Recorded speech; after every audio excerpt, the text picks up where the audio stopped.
Hello friends, இன்றைக்கி ஒரு முக்கியமான வீடியோ தான் நம்ம பார்க்க போகிறோம். அது என்னென்னு பார்த்தீங்கன்னா, பூஜா ரூம் க்ளீனிங். நிறைய பேருக்கு எந்த மாதிரி பூஜா ரூம் க்ளீன் பண்ணணுங்கிறதுக்கு ஒரு ஐடியா இருக்காது. அவங்களுக்கு இந்த வீடியோ கண்டிப்பாக யூஸ்ஃபுல்லாக இருக்கும். மறக்காமல் ஃபுல் வீடியோ பாருங்கள். அதுக்கு ஃபஸ்ட்டு நாம் பூஜா ரூமில் இருக்க ஃபோட்டோஸ் எல்லாமே நம்ம சேஃபாக எடுத்து வச்சுக்கலாம். ஏன்னா அப்போ தான் நமக்கு க்ளீன் பண்ணும்போது ஈஸியாக இருக்கும். அதனால் இப்போ எனக்கு பார்த்திங்கன்னா எனக்கு 3 ஷெல்ஃப்ஸ் இருக்குது. நான் ஒவ்வொரு ஷெல்ஃபில் இருக்க ஃபோட்டோஸ்லாமே எடுத்து வெளியில் ஓரமாக வச்சிடுறேன். ஏன்னா ஃபோட்டோஸுங்கிறப்போ சிலது கிளாஸில் ஃப்ரேம் பண்ணியிருக்கோம். அதே மாதிரி சில ஸ்டாச்சூஸ்லாம் நமக்கு மண்ணில் பண்ணியிருக்கோம். அதனால் நம்ம சேஃபாக எடுத்து வைக்கிறது ரொம்ப நல்லது. அதே மாதிரி குழந்தைங்களாம் இருக்கும்போது கொஞ்சம் பார்த்து சேஃபாக இருக்கிறது ரொம்ப நல்லது. ஏன்னா பசங்க தெரியாமல் கையெல்லாம் வைப்பாங்க. அப்போது நம்ம கொஞ்சம் கேர்ஃபுல்லாக பண்ணணும். இப்போ பார்த்திங்கன்னா எல்லா ஃபோட்டோஸும் நான் எடுத்து வெளியில் வச்சாச்சு. ஃபஸ்ட் நம்ம என்ன பண்ணுறோன்னு பார்த்தீங்கன்னா, நம்ம ஃபுல்லாக இந்த ரூம் முழுக்க டஸ்ட் பண்ணிக்கலாம். மெயினாக அந்த கார்னர்ஸில், அதே மாதிரி டோரோட பேக் சைடில் உங்களுக்கு நிறைய ஒட்டடை கண்டிப்பாக ஜாஸ்தியாக இருக்கும். அந்த இடத்துலாம் கொஞ்சம் நல்லா நம்ம எக்ஸ்ட்ரா டைம் எடுத்து ஃபுல்லாக நம்ம டஸ்ட் பண்ணிக்கலாம். மெயினாக இந்த டோர் பேக் சைடு தான் உங்களுக்கு ஜாஸ்தியாக இருக்கும். அந்த சின்ன சின்ன அந்த சைடு கார்னர்ஸு, அதே மாதிரி அந்த டிசைன்ஸ் இருக்கு இல்லையா, அந்த டோர் டிசைன்ஸ்லாம் பார்த்திங்கன்னா சில டஸ்ட்லாம் நிறைய ஒட்டியிருக்கும். அந்த இடம்லாம் கொஞ்சம் எக்ஸ்ட்ரா டைம் எடுத்து நம்ம ஃபுல்லாக க்ளீன் பண்ணிக்கலாம். இப்போ பார்த்திங்கன்னா மேக்ஸிமம் எல்லா இடமும் டஸ்ட் பண்ணி முடிச்சாச்சு. இப்போ நெக்ஸ்ட்டு பார்த்திங்கன்னா நம்ம அந்த ஃபோட்டோஸ், சுவாமி ஃபோட்டோஸ் வைக்கிற ஷெல்ஃப்லாம் அங்கேயும் டஸ்ட் இருக்கும். அங்கேயும் ஃபஸ்ட்டு ஒரு ட்ரை துணியில் நம்ம தொடச்சிக்கலாம். ட்ரை துணியில் தொடச்சதுக்கப்புறம் அந்த சின்ன சின்ன காஞ்சி போன பூ எல்லாமே இருக்கும். அது எல்லாமே நம்ம ஃபுல்லாக தொடச்சி க்ளீன் பண்ணிக்கலாம். இப்போ நான் இங்கே பார்த்திங்கன்னா அந்த டைனிங் டேபிள் ஷீட்ஸ் இருக்கு இல்லையா, அந்த ஷீட் நான் வாங்கி அந்த ஷெல்ஃபுக்கு ஏற்ற மாதிரி நான் கட் பண்ணி யூஸ் பண்ணியிருக்கேன். ஏன்னா நியூஸ் பேப்பர்லாம் வைக்கும்போது அந்தளவுக்கு நீட்டாக இல்லாத மாதிரி எனக்கு ஃபீல் ஆச்சு.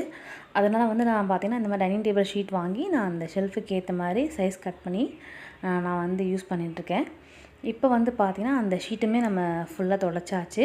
அதே மாதிரி அந்த ஷீட்டை ரிமூவ் பண்ணிவிட்டு அந்த மார்பிளும் பார்த்திங்கன்னா நம்ம ஃபுல்லாக க்ளீனாக தொடச்சாச்சு. நான் எப்போவுமே பார்த்திங்கன்னா அந்த க்ளீன் பண்ணும்போது ஒரு துணியை தண்ணியில் நல்லா டிப் பண்ணிவிட்டு தண்ணி ஃபுல்லாக நல்லா பிழிஞ்சிட்டு ஃபஸ்ட்டு அந்த துணியால் நான் தொடச்சிடுவேன். அதுக்கப்புறம் பார்த்திங்கன்னா ஒரு ட்ரை துணியை எடுத்து நான் துடைப்பேன். ஏன்னா பார்த்திங்கன்னா இந்த மாதிரி பண்ணும்போது நமக்கு டஸ்ட் அலர்ஜி ஆகாமல் இருக்கும். நிறைய பேர் பார்த்திங்கன்னா டஸ்ட் அலர்ஜி ஆகணும்னு பயந்துக்கிட்டே வீடு க்ளீன் பண்ணுறதுக்கு ரொம்ப கஷ்டப்படுவாங்க. அவங்களுக்கு கண்டிப்பாக இந்த டிப்ஸ் யூஸ்ஃபுல்லாக இருக்கும். ஏன்னா எனக்குமே டஸ்ட் அலர்ஜி ப்ராப்ளம் இருக்குது. இந்த மெத்தட் ஃபாலோ பண்ணும்போது கண்டிப்பாக உங்களுக்கு இந்த மாதிரி டஸ்ட் அலர்ஜி ப்ராப்ளம் கண்டிப்பாக இருக்காது. ஏன்னா ரொம்ப வருஷமாக நான் இந்த மெத்தட் தான் ஃபாலோ பண்ணுறேன். எனக்கு ஆஃப்டர் க்ளீனிங்க்கு அப்புறம் கூட இதனால் எனக்கு எந்த பிரச்சனையும் வந்தது கிடையாது. இப்போ ஷெல்ஃப் எல்லாமே க்ளீன் பண்ணிட்டோம். இப்போ நெக்ஸ்ட்டு பார்த்திங்கன்னா ஷெல்ஃப் மட்டும் இல்லாமல் சைடில் இருக்க டைல்ஸ் இல்லாமல் நம்ம ஃபுல்லாக க்ளீன் பண்ணிட்டோம். ஏன்னா நம்ம பூஜா ரூம் எப்பவுமே நீட்டாக இருக்கணும்னா நான் வெறும் ஷெல்ஃப் மட்டும் க்ளீன் பண்ணாமல் அந்த சைடில் இருக்க டைல்ஸ் எல்லாமே நீங்கள் ஒரு ஈர துணியால் ஃபஸ்ட் தொடச்சிட்டு அதுக்கப்புறம் நீங்கள் ட்ரை துணியால் துடைக்கும்போது உங்களுக்கு ரொம்ப பளிச்சுன்னு இருக்கும். இப்போ டைல்ஸ், ஷெல்ஃப் எல்லாம் தொடச்சி முடிச்சதுக்கப்புறம் நெக்ஸ்ட் நம்ம டோர் நல்லா தொடச்சிடலாம். டோரும் பார்த்திங்கன்னா ஃபஸ்ட்டு ஒரு ஈர துணியால் நல்லா தொடச்சிடலாம். இந்த கிளாஸு, அதே மாதிரி சைடு இருக்க அந்த கார்னர்ஸு எல்லாமே ஃபுல்லாக தொடச்சிடலாம். அதுக்கப்புறம் பார்த்திங்கன்னா ஒரு ட்ரை துணியை வச்சு நம்ம ஃபுல்லாக தொடச்சிடலாம். அப்போ உங்களுக்கு வுட்டில் எந்த பிரச்சனையும் வராது. ஏன்னா பார்த்திங்கன்னா நம்ம மெயினாக ஷெல்ஃப் மட்டும் தொடச்சிடுவோம், சைடில் க்ளீன் பண்ண மாட்டோம். அந்த மாதிரி இருக்கும்போது உங்களுக்கு ஃபுல் நீட்னஸ் கண்டிப்பாக இருக்காது. அதனால் நம்ம ஒரு எந்த ரூமாக இருந்தாலும் சரி, நம்ம டோர்லேருந்து அந்த டைல்ஸ்லேருந்து எல்லாம் நம்ம க்ளீன் பண்ணும்போது தான் உங்களுக்கு அந்த ரூம் ஃபுல்லாக உங்களுக்கு க்ளீன் ஆகும். உங்களுக்கு பார்க்கும்போது ரொம்ப நீட்டாக இருக்கும். இப்போ டோரும் தொடச்சாச்சு. இப்போ நெக்ஸ்ட்டு அந்த மேலே இருக்க அந்த தோரணம் இருக்கு இல்லையா, அதையும் நான் தொடச்சிட்றேன். இப்போ நெக்ஸ்ட்டு பார்த்திங்கன்னா ஒரு ட்ரை துணி எடுத்துக்கலாம். அதில் நம்ம ஃபஸ்ட்டு டோர் தொடச்சிடலாம். ஏன்னா இது வுட் டோருங்கிறதால உங்களுக்கு அதை ஃபஸ்ட்டு தொடச்சதுக்கப்புறமா நம்ம மீதி டைல்ஸு ரூம் எல்லாம் ஃபுல்லாக ஒன்ஸ் தொடச்சிடலாம். இப்போ டோர் ஃபஸ்ட் தொடச்சிடலாம். அதே மாதிரி அந்த ஹேண்டில் எல்லாமே வந்து ரொம்ப முக்கியம். துடைக்கும்போது அதுவும் சேர்த்து துடைச்சிங்கன்னா உங்களுக்கு நீட்டாக இருக்கும். இந்த மாதிரி நம்ம வந்து பூஜை ரூம் வந்து க்ளீனாக இருக்கும்போது நமக்கு பூஜை பண்ணும்போது நமக்கு மனசு திருப்தி இருக்கும். ஏன்னா வந்து நிறைய பேருக்கு கோவிலுக்கு டெய்லி போக முடியாது. அப்படி இருக்கிறவங்களுக்கு வீட்டில் இருக்க சுவாமி ரூம் தான் வந்து கோவில். அப்போது அதை எந்த அளவுக்கு நம்ம நீட்டாக வந்து வச்சுக்கிறோமோ அந்தளவுக்கு நமக்கு மனசு நிம்மதி இருக்கும். வீட்டில் ஐஸ்வர்யம் கண்டிப்பாக வரும். நெக்ஸ்ட்டு பார்த்திங்கன்னா அந்த ஸ்விட்ச் போர்ட் இருக்கு இல்லையா, அதையும் வந்து நம்ம ஃபுல்லாக க்ளீனாக துடைச்சிக்கலாம். ஸ்விட்ச் போர்ட் துடைக்கும்போது மட்டும் நீங்கள் ஈர துணி யூஸ் பண்ணாதீங்க, ஏன்னா ஷாக் வர சான்ஸ் இருக்குது. அதனால் ட்ரை துணியை வச்சு நல்லா க்ளீனாக துடைச்சிடலாம். நீங்கள் அப்பப்போ துடைக்கும்போது உங்களுக்கு அதில் பெருசாக அந்த கரைலாம் கண்டிப்பாக வராது. இது வந்து என்னோடய பர்சனல் எக்ஸ்பீரியன்ஸ். ஏன்னா மொத்தமாக நம்ம வந்து அழுக்கு பண்ணிவிட்டு நம்ம க்ளீன் பண்ணுறதை விட அப்பப்போ நம்ம க்ளீன் பண்ணோம்னா நமக்கு வந்து க்ளீன் பண்ணுறதுக்கு ரொம்ப ஈஸியாக இருக்கும். அதே மாதிரி அதுக்காக நிறைய நம்ம டைம் வந்து ஸ்பெண்ட் பண்ண தேவை கிடையாது. இப்போ வந்து எல்லாமே துடைச்சி முடிச்சாச்சு. இப்போ நெக்ஸ்ட்டு பார்த்திங்கன்னா அந்த ஷீட் வந்து திரும்ப அரேஞ்ச் பண்ணி வைக்கிறேன். இந்த ஷீட் வந்து நீங்கள் அப்படியே வச்சிங்கன்னா உங்களுக்கு ஃபோட்டோஸ்லாம் வைக்கும்போது கண்டிப்பாக மூவ் ஆகும். அதுக்காக வந்து இந்த மாதிரி டேப் இருக்கு இல்லையா, ஒயிட் டேப் வச்சு நீங்கள் இந்த மாதிரி ஒட்டி வச்சிங்கன்னா உங்களுக்கு ஃபோட்டோ வைக்கும்போது கண்டிப்பாக மூவ் ஆகாது.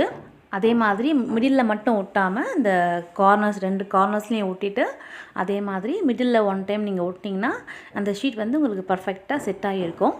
இதே மாதிரி மீதி 2 ஷெல்ஃப்லேயும் ஃபுல்லாக வந்து நான் அரேஞ்ச் பண்ணி வச்சாச்சு. இப்போ வந்து நம்ம பூஜா ரூம் ஃபுல்லாக நம்ம க்ளீன் பண்ணி முடிச்சாச்சு. இப்போ நெக்ஸ்ட்டு வந்து ஃபோட்டோஸ்லாம் வந்து துடைச்சிட்டு நம்ம அரேஞ்ச் பண்ணி வச்சிடலாம். இதுக்குமே பார்த்திங்கன்னா சேம் டிப் தான் நான் ஃபாலோ பண்ணுறேன். ஃபஸ்ட்டு வந்து ஒரு வெட் துணி எடுத்து அதை நல்லா துடைச்சிடுவேன். துடைச்சதுக்கப்புறம் பார்த்திங்கன்னா ஒரு ட்ரை துணி வச்சு நான் துடைச்சிடுவேன். அதே மாதிரி நம்ம சுவாமிக்கு வந்து அந்த குங்குமம் சந்தனம்லாம் வைக்கிற பழக்கம் இருக்கும். அவங்க வந்து கீழே ஒரு ஷீட்டோ இல்லை ஒரு நியூஸ் பேப்பரோ போட்டுட்டு அதுக்கு மேல் நீங்கள் துடைச்சிங்கன்னா உங்களுக்கு அந்த குங்குமம் சந்தனம் அதெல்லாம் வந்து நம்ம காலில் மிதிப்படாமல் இருக்கும். அதே மாதிரி க்ளீன் பண்ணுறதுக்கும் ரொம்ப ஈஸியாக இருக்கும். இப்போ வந்து ஃபஸ்ட்டு வந்து நான் வீட்டில் வந்து துடைச்சி முடிச்சாச்சு. இப்போ வந்து ட்ரை துணி வச்சு நான் துடைச்சிட்றேன். இப்போ வந்து ஃபுல் துடைச்சாச்சு.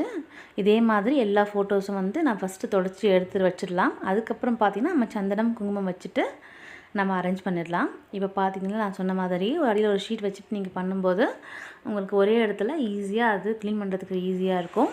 அதே மாதிரி காலில் மிதிப்படாமையும் இருக்கும். ஏன்னா சுவாமியோட குங்குமம் வந்து நம்ம காலில் மிதிப்படக்கூடாது இல்லையா, அதுக்காக இந்த டிப்ஸ் வந்து நம்ம ஃபாலோ பண்ணலாம். அதே மாதிரி நம்ம ஃபோட்டோஸ்லாம் துடைக்கும்போது கொஞ்சம் கேர்ஃபுல்லாக நம்ம துடைக்கணும். ஏன்னா வந்து மேலே வந்து அந்த நம்ம பூ வைக்கிறதுக்காக ஆணியெல்லாம் கொடுத்துருப்பாங்க. நம்ம கொஞ்சம் ஃபாஸ்ட்டாக பண்ணும்போது அது வந்து கையில் உங்களுக்கு ஸ்க்ராட்ச் ஆக சான்ஸ் இருக்குது. அதே மாதிரி சில ஃபோட்டோஸில் வந்து கண்ணாடி ஃப்ரேம் போட்டிருக்கோம். அதனால் நம்ம க்ளீன் பண்ணும்போது கொஞ்சம் பொறுமையாகவும் நிதானமாகவும் பண்ணும்போது நமக்கு நீட்டாகவும் பண்ணி முடிக்கலாம்.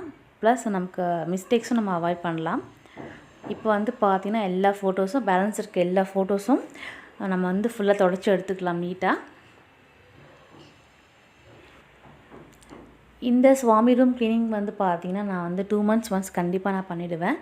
ஏன்னா வந்து நமக்கு எப்போல்லாம் நமக்கு டைம் கிடைக்குதோ அப்போல்லாம் வந்து நம்ம பூஜா ரூம் சரி, கிச்சன், அதே மாதிரி நம்ம ஹால், பெட்ரூம் எல்லாமே வந்து நமக்கு எப்போல்லாம் டைம் கிடைக்குதோ அப்பப்போ நம்ம வந்து க்ளீன் பண்ணிட்டோம்னா நமக்கு வந்து பெரிய பேர்டன் இருக்காது. பண்டிகை வரும்போது தான் நம்ம பண்ணணும் இல்லாமல் எப்போல்லாம் நமக்கு டைம் கிடைக்குதோ அப்பப்போ நம்ம பண்ணிடுறது ரொம்பவே நமக்கு சுலபமாகவும் இருக்கும். அதே மாதிரி வீடும் பார்த்திங்கன்னா எப்போவுமே நமக்கு நீட்டாகவும் இருக்கும். ஏன்னா ரொம்ப டஸ்ட் ஆனதுக்கப்புறம் நீங்கள் க்ளீன் பண்ணும்போது அது செய்கிறதுக்கே உங்களுக்கு வந்து ரொம்ப டைம் எடுக்கும். அதே இல்லாமல் நீங்கள் ரொம்ப டயர்டும் ஆகிடுவீங்க.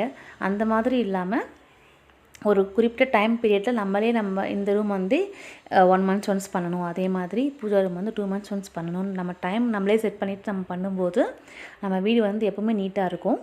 நமக்குமே வந்து ஒரு ஹாப்பினஸ் கொடுக்கும். நம்ம பார்க்கும்போது நமக்கே வந்து ஒரு மனசு திருப்தி இருக்கும். இப்போ நெக்ஸ்ட்டு பார்த்திங்கன்னா நம்ம வந்து சுவாமிக்கு வந்து சந்தனம் ப்ளஸ் குங்குமம் நம்ம வச்சிடலாம். சில பேர் வந்து அந்த ஸ்டிக்கர்லாம் வைப்பாங்க. ஆனால் எனக்கு வந்து அதில் உடன்பாடு இல்லை. எனக்கு இந்த மாதிரி வந்து ஃப்ரெஷ் குங்குமம் சந்தனம் வைக்கிறது தான் எனக்கு பிடிக்கும். இப்போ வந்து அதே மாதிரி எல்லா சுவாமி ஃபோட்டோக்கும் நம்ம வச்சிடலாம். அதே மாதிரி பார்த்திங்கன்னா சுவாமி ரூம் வந்து உங்களுக்கு எந்த அளவுக்கு சுத்தமாகவும் நீட்டாகவும் இருக்கும் அந்த அளவுக்கு வந்து நமக்கும் சரி நம்ம வீட்டுக்கும் சரி லக்ஷ்மி கடாட்சம் கிடைக்கும். அதே மாதிரி சுவாமி ரூமில் பார்த்திங்கன்னா எந்த பொருள்லாம் அவசியமோ, பூஜை பண்ணுறதுக்கு எந்த பொருள்லாம் அவசியமோ அது மட்டுமே வைக்கிறது நல்லது. தேவையில்லாத பொருள் நம்ம டம்ப் பண்ணும்போது அது உங்களுக்கு பார்க்குறதுக்கே வந்து ரொம்ப நீட்டாக இருக்காது. அதே மாதிரி நமக்கு க்ளீன் பண்ணும்போது நமக்கு க்ளீன் பண்ணுங்கிற ஒரு எண்ணமே வராது. அதை பண்ணும்போது நமக்கு ரொம்ப டிஃபிகல்ட்டாக இருக்கும். அதனால் நமக்கு எந்த பொருள்லாம் தேவையோ அது மட்டும் நம்ம சுவாமி ரூமில் வைக்கிறது நல்லது. இப்போ வந்து எல்லா சுவாமி ஃபோட்டோஸ்க்கும் சந்தனம் வச்சாச்சு, அதே மாதிரி குங்குமம் வச்சாச்சு. இப்போ எல்லா சுவாமி ஃபோட்டோஸ்லேயும் மெதுவாக எடுத்து ஏற்கனவே இருந்த பிளேஸில் அழகாக நீட்டாக நம்ம அரேஞ்ச் பண்ணி வச்சிடலாம்.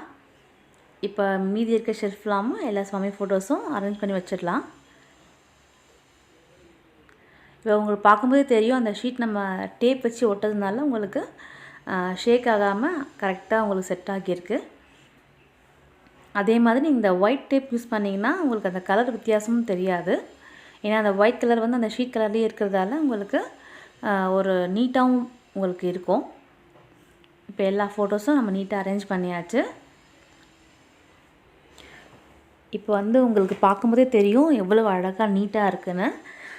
இப்போ நம்ம சுவாமி ரூம் ஃபுல் க்ளீனிங் வந்து முடித்தாச்சு. சுவாமி படம் இல்லாமல் எடுத்து கரெக்டான பிளேஸில் நம்ம அரேஞ்ச் பண்ணி வச்சாச்சு. இப்போ நெக்ஸ்ட்டு வந்து நம்ம தீபம் தேய்ச்சிட்டு அதையும் நம்ம செட் பண்ணி வச்சுட்டா நம்ம ஒர்க் வந்து ஓவர். அதே மாதிரி தீபம்லாம் பார்த்திங்கன்னா அட்லீஸ்ட் வீக்லி ஒன்ஸாவது நம்ம ஃபுல்லாக க்ளீன் பண்ணி வைக்கணும். ஏன்னா வந்து எண்ணெய் இருக்கிறதால உங்களுக்கு அந்த பச்சை கலரில் பாசை பிடிக்க சான்ஸ் இருக்குது. அந்த மாதிரி இருந்ததுன்னா அது வீட்டுக்கு நல்லது கிடையாது. அதனால் அந்த மாதிரி ஆகாமல் வீக்லி ஒன்ஸாவது நம்ம அதெல்லாம் வந்து க்ளீன் பண்ணி வச்சோம்னா உங்களுக்கு பார்க்குறதுக்கு ரொம்ப அழகாகவும் நீட்டாகவும் இருக்கும். அதே மாதிரி நம்ம வந்து டெய்லியே அந்த ஃப்ளோர் இருக்கு இல்லையா, சுவாமி ரூமோட ஃப்ளோரை வந்து ஒரு துணி வச்சு நம்ம துடைச்சிட்டு அதுக்கப்புறம் நம்ம ஒரு பன்னீர் கொஞ்சம் லைட்டாக தெளித்து துடைச்சோம்னா உங்களுக்கு சுவாமி ரூம் நல்லா வாசனையாக இருக்கும். அதே மாதிரி ஈவினிங் வந்து தீபம் ஏற்றும்போது நம்ம வீட்டில் இருக்க குழந்தைங்களுக்கு நம்ம சுவாமி ஸ்லோகம் சொல்லி கொடுத்து அவங்கள வந்து படிக்க சொல்லலாம். வீட்டில் இருக்க பெரியவங்களும் படிக்கலாம். சப்போஸ் படிக்க முடியாத சிச்சுவேஷன் இருக்கும்போது நாம் வந்து மொபைல் ஃபோன்லேயோ இல்லை ஸ்பீக்கர்லேயோ வந்து சுவாமி ஸ்லோகம் அப்படி இல்லைன்னா சுவாமி பாட்டு அதெல்லாம் ப்ளே பண்ணும்போது உங்களுக்கு வந்து ஒரு பாசிட்டிவ் எனர்ஜி நீங்கள் கண்டிப்பாக ஃபீல் பண்ணுவீங்க. இப்போ தீபம் வந்து நான் வாஷ் பண்ணி வச்சாச்சு. இப்போ அதுக்கும் பார்த்திங்கன்னா குங்குமம்லாம் வச்சுட்டு ரெடியாக இருக்குது. இப்போ அதையும் வந்து தீபம் எல்லாமே எடுத்து நம்ம சுவாமி ரூமில் அரேஞ்ச் பண்ணி வச்சிடலாம். இது வந்து பீங்கான் விளக்கு. இது வந்து பார்த்திங்கன்னா அவங்க வந்து உங்களுக்கு செட்டாக கிடைக்கும். இந்த தீபம் பார்த்திங்கன்னா நாங்கள் 2 சைட்லேயும் வைக்கும்போது அது பார்க்குறதுக்கு ரொம்ப அழகாக இருக்கும். அதே மாதிரி நம்ம தீபம் ஏற்றும்போது வீட்டு வாசல்லையுமே நம்ம வந்து 2 விளக்கு 2 பக்கமும் வைக்கிறது ரொம்ப நல்லது. அந்த மாதிரி பண்ணும்போது நமக்கு லக்ஷ்மி கடாட்சம் நம்ம ஃபேமிலிக்கு கண்டிப்பாக கிடைக்கும். இந்த மாதிரி சின்ன சின்ன டிப்ஸ் எல்லாம் நம்ம ஃபாலோ பண்ணும்போது நம்ம குடும்பத்துக்கு லக்ஷ்மி கடாட்சம் கிடைக்கும். அதே மாதிரி நம்ம ஒரு மனசு நிம்மதி, மனசு திருப்தி எல்லாமே நமக்கு கிடைக்கும். இந்த வீடியோ கண்டிப்பாக உங்களுக்கு பிடிச்சிருக்குன்னு நினைக்கிறேன். அதே மாதிரி உங்களுக்கு வந்து ஒரு மோட்டிவேஷன் வீடியோவாக கண்டிப்பாக இருக்கும்னு நான் நம்புகிறேன். கண்டிப்பாக இந்த வீடியோ பிடிச்சிருந்தால் லைக் பண்ணுங்கள், ஷேர் பண்ணுங்கள், சப்ஸ்கிரைப் பண்ணுங்கள். தேங்க்ஸ் ஃபார் வாட்சிங்.